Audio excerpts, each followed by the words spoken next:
Look, if you thought climate policy was just about reducing carbon dioxide emissions, think again. First, it was about scrapping reliable and affordable coal and gas power in favour of expensive renewables that only deliver electricity when the sun's shining and the wind's blowing. Then it was about forcing you to give up your utes and your four-wheel drives in favour of electric vehicles that aren't very practical outside the inner city suburbs. Well, now it's all about changing what you eat, because our cattle and sheep herds are the main contributors to the agricultural emissions that make up about 10% of Australia's total. You see, to the climate zealots, it's never been about saving the planet. It's been about upending the way we live.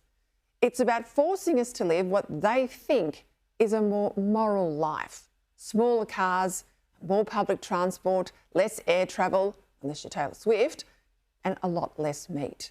In short, it's the cultural Marxist agenda about a big state and control.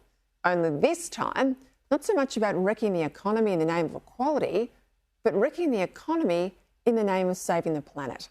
The latest madness is this move today from the National Health and Medical Research Council, we know it as the NH&MRC, to introduce in dietary guidelines information about environmental sustainability, as if its emissions content in our food helps to determine whether something's good or bad for our diet.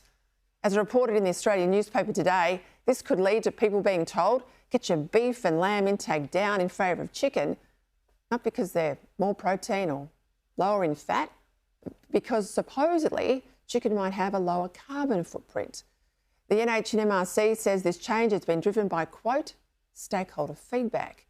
In other words, our chief medical science body has been bullied by activists into changing the official advice to make what you eat about climate change as well as about your health.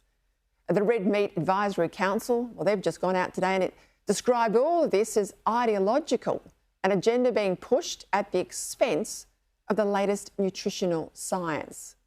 First, your power bill, they're after that, then the car you drive. Now it's a porterhouse on your plate. And these green progressives want to call this progress.